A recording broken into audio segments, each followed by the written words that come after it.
Hello everyone, I hope कि सब लोग बढ़िया होंगे। तो लास्ट क्लास में हम लोगों ने स्टार्ट किया बहुत ही इंपॉर्टेंट चैप्टर फाइनल अकाउंट, जिसे फाइनेंशियल स्टेटमेंट के नाम से भी जानते हैं। सब लोग इसे फाइनल अकाउंट बोलते हैं। बेसिकली फाइनेंशियल स्टेटमेंट है, क्लब करके जब सारे अकाउंट बना लिए जाते हैं तो उसे बोल दिया जाता है फाइनल अकाउंट। तो फाइनल अकाउंट में लास्ट क्लास में हम लोगों ने जाना ट्रेडिंग अकाउंट। तो इस वाले पार्ट में जो हम करने वाले हैं वो है profit and loss account and balance sheet. तो आई होप कि सब लोग रेडी हैं। तो स्टार्ट करते हैं हम लोग profit and loss and balance sheet. तो छोटा सा एक रिकैप करवा देता हूं पहले कि पिछली क्लास में हम लोगों ने क्या जाना, फाइनेंशियल स्टेटमेंट क्या होती है। These are the end statement, means to say these are prepared at the end of the year, ये जाना। तो इसमें जाना कि कौन कौन सी स्टेटमेंट होती है भाई। तो पहली स्टेटमेंट होती है इनकम स्टेटमेंट। इनकम स्टेटमेंट में क्या जाना, ट्रेडिंग अकाउंट जाना। दूसरा आज जो हम करने वाले हैं ये डिस्कस कर चुके हैं। तो जिन लोगों ने अभी तक ट्रेडिंग अकाउंट नहीं देखा है तो मैं डिस्क्रिप्शन बॉक्स में इसका लिंक डालने वाला हूं, प्लीज जाकर जरूर देख लें। जब तक ट्रेडिंग अकाउंट नहीं आएगा आपको प्रॉफिट एंड लॉस अकाउंट नहीं आएगा, और प्रॉफिट एंड लॉस के बिना आप बैलेंस शीट नहीं बना सकते। आपको प्रॉफिट चाहिए ही होगा। तो कहने का मतलब तीनों ही account, trading, profit and loss and as well as balance sheet आपस में लिंक्ड हैं। तो प्लीज लिंक भी मैंने आपको डिस्क्रिप्शन बॉक्स में ही डाल दिया है इसका ट्रेडिंग अकाउंट, तो प्लीज देख लीजिए। ट्रेडिंग अकाउंट जाना। आज हम डिस्कस करने वाले हैं अगला इनकम स्टेटमेंट, जिसमें प्रॉफिट एंड लॉस अकाउंट के बारे में जानेंगे, और जो अगली है बैलेंस शीट, जिसे पोजीशनल स्टेटमेंट के नाम से भी जानते हैं। तो आज ये हम लोगों ने डिस्कस किया था फाइनेंशियल स्टेटमेंट का मीनिंग कि इनकम स्टेटमेंट होती है और पोजीशनल स्टेटमेंट। तो इनकम स्टेटमेंट में trading and profit and loss account and positional statement में बैलेंस शीट। तो let us start with the, देखते हैं। तो लास्ट क्लास में हम लोगों ने जो डिस्कस किया ट्रेडिंग अकाउंट एज ऑन, पूरा पूरा लिखना है एज ऑन, क्योंकि एंड में बनाया जाता है। तो जिस भी डेट को बनाया जाता है वह डेट आ जाएगी जो भी आपका अकाउंटिंग ईयर है। और इस चैप्टर को समझ लीजिए, बहुत ही इंपॉर्टेंट चैप्टर है। आपने जो खास बात याद रखनी है मेरे तरीके से, ये मेरा स्टाइल है, गैंडम स्टाइल है दोस्त। अगर आप फाइनल अकाउंट मेरे स्टाइल से करते हैं तो आपका क्वेश्चन कभी भी गलत नहीं होने वाला। एक बात हमेशा याद रखना, सब लोग आपको बोलते हैं पहले ट्रेडिंग बना लो, फिर प्रॉफिट और लॉस अकाउंट बना लो, और फिर बैलेंस शीट बना लो और आपका क्वेश्चन हो जाएगा। भाई मैं कहता हूं तीनों अकाउंट एक साथ बनाने हैं। तीनों अकाउंट, ये ऐसे कैसे पॉसिबल है? सब लोग ऐसा ही बोलेंगे।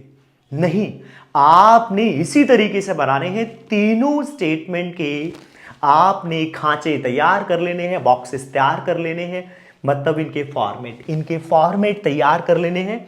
और सारी आइटम्स, आपकी वाली आइटम को छोड़कर सारी आइटम एक साथ लिखने हैं। Got my point? जो भी क्वेश्चन में दिया होगा, अभी बताने वाला हूं कैसे क्वेश्चन होगा। जो भी क्वेश्चन में दिया होगा आपने वन बाय वन एक एक आइटम को लिखते जाना है। फिर से कह रहा हूं, आपके वाली आइटम नहीं, एक एक आइटम को लिखते जाना, और एक आइटम को, एक अकाउंट को एक ही बार रीड करना है। जो भी आपको ट्रायल बैलेंस में मेंशन होगा, एक आइटम को एक बार ही पढ़ना है। अगर आपने फाइनल अकाउंट का क्वेश्चन ठीक करना है, दो बार पढ़ लिया पक्का ही गलत हो जाएगा। कि अभी हम लोग बेसिक कर रहे हैं फाइनल अकाउंट में विदाउट एडजस्टमेंट। जब तक मुझे ये नहीं पता लगेगा कि कैसे बनाया जाता है ट्रेडिंग अकाउंट, मैंने बताया पिछले क्लास में, आपको समझाया कि डायरेक्ट एक्सपेंसेस क्या होते हैं, दोबारा से नहीं बताने वाला हूं, ये आप देख लेंगे। आज हम स्टार्ट करने वाले हैं प्रॉफिट एंड लॉस अकाउंट। तो ट्रेडिंग अकाउंट के बाद द नेक्स्ट अकाउंट इज, इसको थोड़ा सा ऊपर कर लेते हैं। तो ट्रेडिंग अकाउंट बन चुका था। ट्रेडिंग अकाउंट का जो ग्रॉस प्रॉफिट आया या ग्रॉस लॉस आया, तो ये कहां ट्रांसफर हो जाएगा मेरे दोस्त? ये जितना भी ग्रॉस प्रॉफिट है, क्रॉस कहने का मतलब by cross profit brought down, तो इसे हम क्रेडिट साइड पे नोट डाउन कर लेंगे। यहां कैरी डाउन हो गया, मतलब ये टोटल प्रॉफिट था। अभी तक मैंने कौन से खर्चे चार्ज नहीं किए, मैंने सिर्फ डायरेक्ट एक्सपेंसेस को चार्ज किया है, पर इनडायरेक्ट एक्सपेंसेस को चार्ज नहीं किया। तो बताने वाला हूं कि इनडायरेक्ट एक्सपेंसेस क्या होते हैं, बने रहिए आप मेरे साथ। बाय अदर इनकम, तो ग्रॉस प्रॉफिट के साथ सभी को पता होना चाहिए कि हम नॉमिनल अकाउंट तैयार कर रहे हैं। नॉमिनल अकाउंट का मतलब होता है सारी इनकम क्रेडिट। डोंट वरी, पहले फॉर्मेट को नोट करिए फिर आपको बताता हूं। एक एक आइटम का मतलब बताऊंगा, एक्सेप्ट तुम्हारी वाली आइटम को छोड़कर। भाई साहब मुझे पता नहीं तुम्हारी आइटम कौन सी है। टू अदर लॉसेस या अदर एक्सपेंसेस, अभी बताने वाला हूं कि अदर एक्सपेंसेस और अदर लॉसेस किसे कहा गया है। और उसके बाद अगर तुम्हारे पास कोई बैलेंस आ जाता है तो बैलेंसिंग नोन एज, ऊपर आया था टोटल प्रॉफिट मतलब कि ग्रॉस प्रॉफिट। अगर balancing figure comes on the debit side मतलब कि क्रेडिट साइड एक्सीड हो गई, ये वाली साइड अगर हमारे क्रेडिट साइड का टोटल, जैसे कि लेजर अकाउंट में करते थे, ये वाला टोटल इसके टोटल से ज्यादा आता है तो ये हमारे बैलेंसिंग फिगर क्या कहलाएगी, बैलेंसिंग फिगर है। इसे हम बोल देंगे नेट प्रॉफिट। सर अगर बैलेंसिंग फिगर बाय साइड पर आ जाए तो बहुत सिंपल सा मतलब है, डेबिट साइड एक्सीड कर गई क्रेडिट साइड को। डेबिट मतलब लॉसेस हमारे, खर्चे हमारे ज्यादा हो गए इनकम से, तो बाय साइड पर बाय नेट लॉस। ठीक है, तो डायरेक्ट एक्सपेंसेस जान गए थे भाई सब लोग कि डायरेक्ट एक्सपेंसेस किसे कहा जाता है। मैंने आपको बड़े अच्छे से बताया था कि डायरेक्ट एक्सपेंसेस क्या होता है, कोई भी खर्चा जो किससे रिलेटेड है, परचेज से, मैन्युफैक्चरिंग से, जिसे आप फैक्ट्री भी बोल देते हैं। ये पिछले लेक्चर में डिस्कस किया, वो सब कौन से खर्चे हैं, डायरेक्ट। सर ये इनडायरेक्ट खर्चे क्या होते हैं? मेरे दोस्त एक बात याद रखना, फॉर्मेट नोट कर लीजिए पहले, कि जो डायरेक्ट नहीं है, एक सिंपल डेफिनेशन क्या हो गई, एक पहले जान लेते हैं इनडायरेक्ट एक्सपेंस की डेफिनेशन। मैं ऊपर कर दूं, कोई तकलीफ तो नहीं किसी को? ट्रेडिंग के बाद हम बना रहे हैं, ऊपर कर दिया थोड़ा सा। अब मैं बता रहा हूं इसकी डेफिनेशन, नोट करते जाइए। इनडायरेक्ट एक्सपेंसेस माने वो खर्चे, वो एक्सपेंसेस जो डायरेक्ट नहीं है, जो डायरेक्ट नहीं है। क्या सर आप मेरे साथ मजाक कर रहे हो, क्या बता रहे हो, जो डायरेक्ट नहीं है? अरे हाँ भाई, जो डायरेक्ट नहीं है वो इनडायरेक्ट है। सबसे सुंदर डेफिनेशन, जो खर्चे डायरेक्ट नहीं है, जो परचेज से रिलेटेड नहीं है, वो सारे के सारे इनडायरेक्ट है। तो वो जो खर्चे डायरेक्ट नहीं है, वह सारे के सारे खर्चे, all those expenses are indirect. एक सिंपल सी डेफिनेशन, आर इनडायरेक्ट एक्सपेंसेस। इससे सुंदर डेफिनेशन कोई माइकल लाल तुम्हें नहीं दे सकता। जो डायरेक्ट नहीं है वो सारे के सारे इनडायरेक्ट है। अब थोड़ा सा ब्रॉड करते हैं डेफिनेशन को। तो ब्रॉड कैसे करेंगे डेफिनेशन को? All those expenses, all those expenses related with, किससे रिलेटेड हैं भाई? सेल से। जो खर्चे वह परचेज से था तो ये वाले खर्चे सेल से, वह फैक्ट्री और मैन्युफैक्चरिंग से था तो ये ऑफिस से रिलेटेड है। मतलब कि एडवर्टीजमेंट, मार्केटिंग से रिलेटेड है। ऑफिस एंड एडमिनिस्ट्रेशन, मार्केटिंग, जिसे आप सेल्स या सेलिंग खर्चे के नाम से भी जानते हैं, वो सारे के सारे खर्चे जो डायरेक्ट नहीं है। पहली डेफिनेशन। दूसरी डेफिनेशन को आपने याद रखना है। दूसरी डेफिनेशन माने वो सारे के सारे खर्चे जो ऑफिस से रिलेटेड है। डायरेक्ट कौन से होते हैं? जो परचेज से रिलेटेड है या फैक्ट्री से। तो इनडायरेक्ट खर्चे जो ऑफिस से रिलेटेड है और सेल से। ऑपोजिट हो गए, परचेज का उल्टा क्या हो गया? सेल। फैक्ट्री का उल्टा क्या हो गया? ऑफिस। और कहने का मतलब वो प्रोडक्शन से, तो ये उसकी मार्केटिंग से रिलेटेड हो गए। वो सारे के सारे खर्चे इनडायरेक्ट होते हैं। फिर भी थोड़ा सा जान लेते हैं कि कौन कौन से खर्चे ऑफिस में इस्तेमाल होते हैं। वैसे तो एक सुंदर सी डेफिनेशन दी है, बिल्कुल लव यू स्टाइल की है बेटे, इसका तो चुम्मा ले लेना चाहिए। वाह क्या डेफिनेशन दी है सर आपने। जो डायरेक्ट नहीं है वो सारे के सारे इनडायरेक्ट है। वाह। अभी इंस्टीट्यूशन का ट्रिप जा रहा है मेरे दोस्त, जयपुर। आप सब दूर बैठे नहीं तो आपको भी जयपुर लेके चलते। अब थोड़ा सा मैं आपको बताता हूं कि कौन कौन से खर्चे, जो भी मैंने अभी डेफिनेशन बताई आपको, अभी मैंने आपको एक डेफिनेशन दी है कि वह सारे के सारे खर्चे जिन्हें क्या बोला मैंने, जो डायरेक्ट नहीं है वो इनडायरेक्ट है। और उसके बाद मैंने एक और डेफिनेशन दी, वो सारे के सारे खर्चे जो ऑफिस में इस्तेमाल होते हैं या फिर जो सेलिंग एक्सपेंसेस हैं वो इनडायरेक्ट है। थोड़ा सा मैं आपको कह रहा था, एक छोटा सा मैंने चार्ट बनाया है, आपको बिल्कुल ज़्यादा बड़ा है ना जी, छोटा सा एक चार्ट है मेरे दोस्त, थोड़ा सा इसे जान लेते हैं। नोट करना चाहते हैं तो नोट कर लेंगे आप इसे, है ना, नाराज मत होना मेरे से, नोट कर लीजिए, क्योंकि ये क्वेश्चन ना फाइनल अकाउंट के बहुत बड़े बड़े होते हैं। तो आपने कोशिश करनी है, जो तीनों ये अकाउंट बनाने हैं, trading, profit and loss and balance sheet, एक साथ बनाने की कोशिश करनी है। और कोशिश करनी है कि आपका क्वेश्चन 20-22 मिनट में ओवर हो जाए, इससे ज़्यादा टाइम ना लगे। और इस चैप्टर की इंपॉर्टेंस समझिए, आने वाले हर क्लास में ये चैप्टर आएगा ही आएगा। चाहे आप सीए फाउंडेशन कर रहे हैं, चाहे आप बीकॉम कर रहे हैं, चाहे आप एसीसीए कर रहे हैं, किसी भी क्लास में हैं या फिर किसी भी फील्ड में हैं, अकाउंटिंग फील्ड में हैं, तो आपको इस चैप्टर के साथ काउंटर करना ही पड़ेगा, इसको ऐसे देखना ही पड़ेगा, काउंटर करना ही है, इसलिए ध्यान से।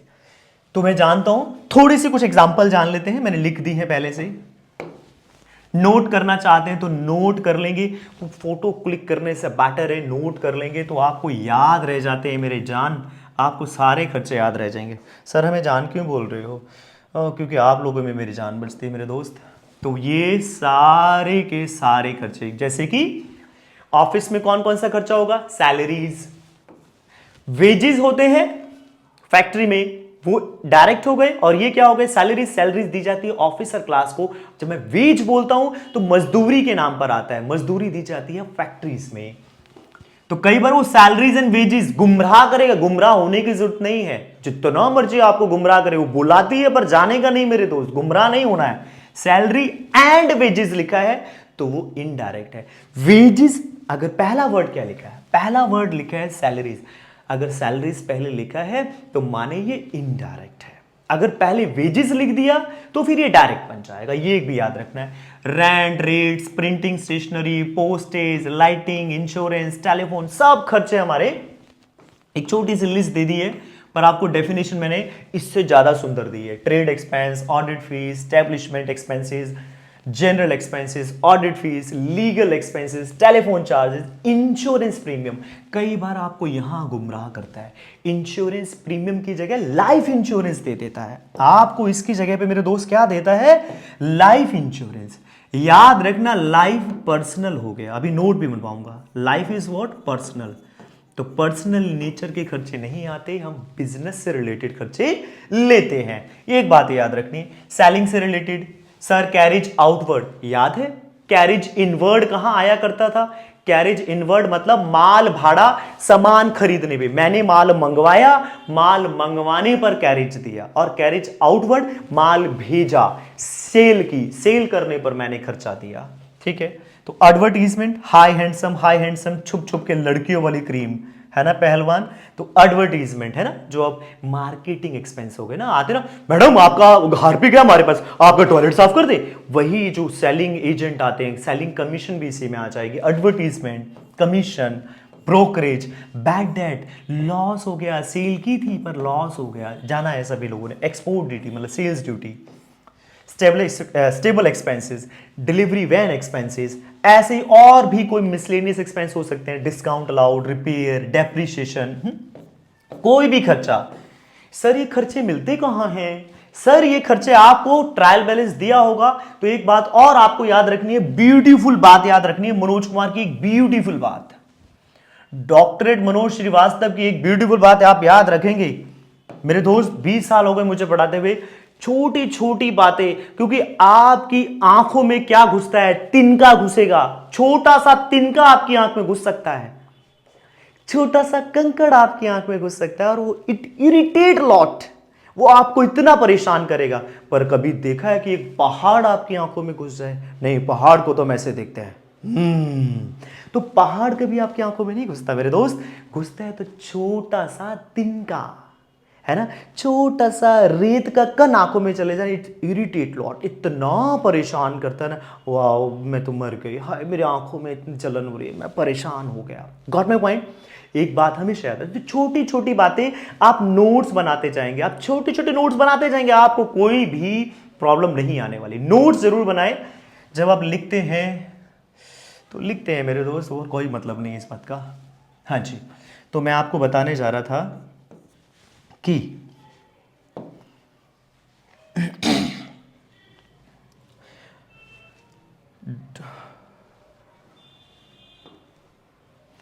पर्सनल नेचर खर्चे, personal nature expenses do not consider. कोई भी पर्सनल नेचर के खर्चों को कंसिडर नहीं किया जाता। This is drawing. अगर आपको याद हो, बचपन में ही सिखा दिया जाता है, जब भी पर्सनल वर्ड आए, प्रोपराइटर कुछ विड्रॉ करे, चाहे अपने लिए कोई खर्चा करे, अपनी बंदी को गिफ्ट दे, चाहे अपनी बीवी को 9 लाख मंगवा दे रहे हो सैया देवाने, वो ला कर दे, पर्सनल नेचर का कोई भी खर्चा है, डोमेस्टिक नेचर का है, तो वह सारे के सारे ड्राइंग कहलाते हैं। ड्राइंग क्या करते हैं? ड्राइंग सीधा बैलेंस शीट में ट्रीट किया जाएगा। अभी हम बैलेंस शीट भी सीखने वाले हैं मेरे दोस्त, ठीक है। तो एक बात हमेशा ये आपने याद रखनी है कि कोई भी पर्सनल नेचर का खर्चा नहीं लेना। जैसे मैंने बताया, लाइफ इंश्योरेंस प्रीमियम के साथ आपको गुमराह करने की कोशिश करेगा, तो आपने गुमराह नहीं होना है, ठीक है। बुला रही है पर जाने का नहीं, ठीक है, हर बार जाने की ज़रूरत नहीं होती। तो लाइफ इंश्योरेंस प्रीमियम आपको कई बार वो दे देता है, तो आपने बिल्कुल ध्यान रखना है।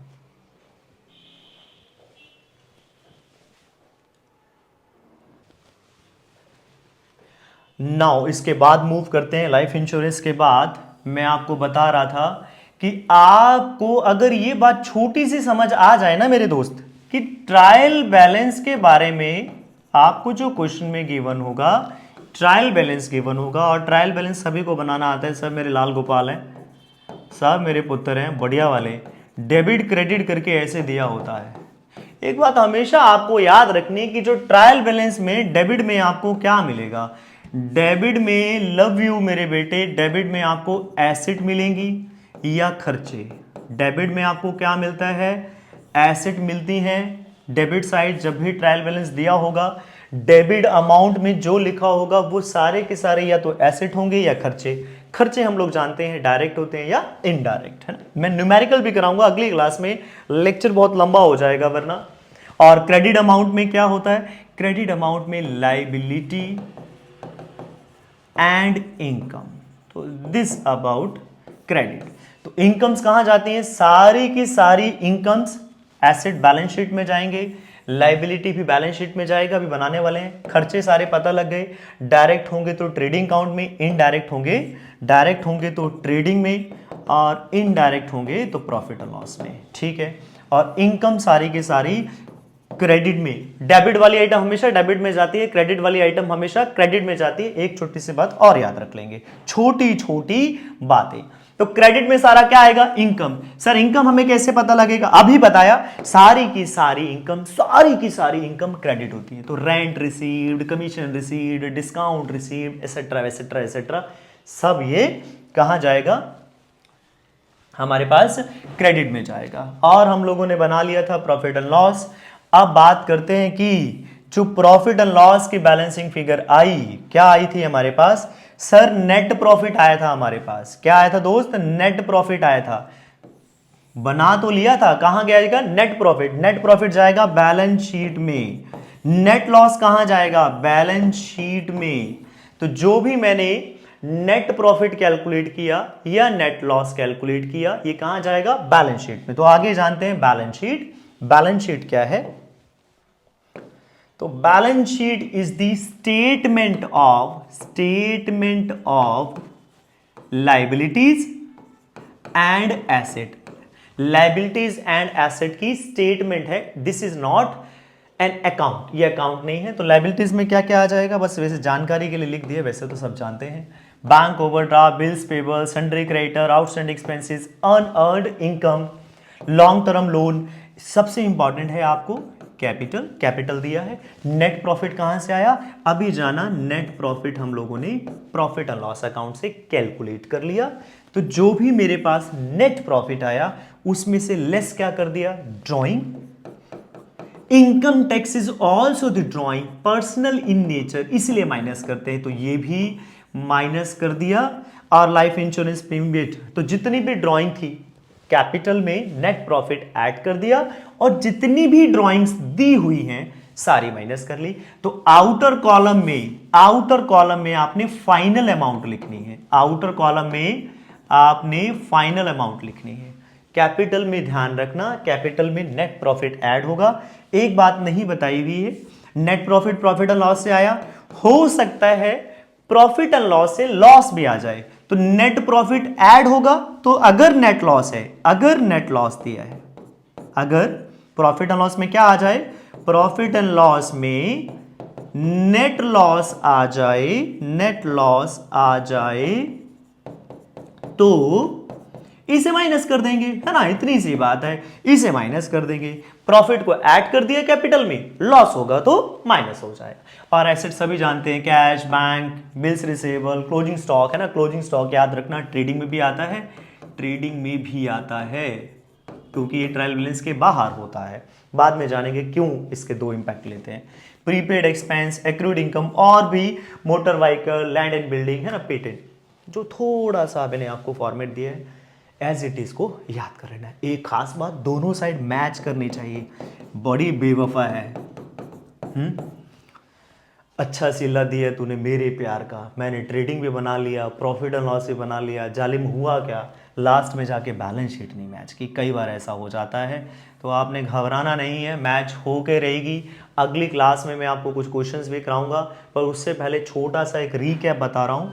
पहले बनाएंगे हम ट्रेडिंग अकाउंट, वाइट ले लो सर, यस दोस्त, तो ट्रेडिंग अकाउंट क्रोनोलॉजी में बनेंगे ट्रेडिंग अकाउंट, साथ के साथ ही मैं प्रॉफिट एंड लॉस अकाउंट बना रहा हूं। तो ट्रेडिंग अकाउंट से जीपी या फिर जो भी जीपी आया कहां चला गया, ग्रॉस प्रॉफिट आया कहां चला गया, प्रॉफिट एंड लॉस में, और जो यहां से नेट प्रॉफिट या नेट लॉस आया वो कहां चला गया, बैलेंस शीट में। तो तीनों स्टेटमेंट एक साथ बनानी है, trading, profit and loss and balance sheet. अगली क्लास में न्यूमेरिकल करके बताऊंगा कैसे तीनों स्टेटमेंट एक साथ बनाई जाती हैं। पहले तो इनको दिमाग में बिठा लो, कई बार हाय रब्बा फाइनल अकाउंट में इतनी आइटम है। डोंट वरी, मैं हूं ना सलमान, ना शाहरुख खान हूं ना सलमान खान, पर मैं हूं ना, मैं आपको समझा के रहूंगा। मैं ये माँ कसम खाता है, चलो किसी की भी माँ कसम खाता है, पर मैं तुमको समझा के रहेगा, सारा टॉपिक समझा दूंगा। आप मेरे साथ बने रहिए। सिंपल सा टॉपिक है, trading, profit and loss, balance sheet. तो कहीं पर कोई लैक हो गया है प्लीज़ देख लीजिए, कुछ जानना है, कोई क्वेरी है तो मुझे प्लीज़ सेंड कर दीजिए, मैं आपको उन क्वेरीज का जवाब देता हूँ। कोई कमेंट बॉक्स में जाकर भी लिख सकते हैं। और नेक्स्ट क्लास में इसी टॉपिक की प्रैक्टिस करेंगे, trading, profit and loss and balance sheet. एक साथ क्वेश्चन आता है, ऐसा नहीं पूछेगा कि ट्रेडिंग अलग पूछे, प्रॉफिट एंड लॉस अलग पूछे, बैलेंस शीट अलग पूछे। तो be ready for it, and तब तक के लिए bye bye, tata, take care, thank you very much.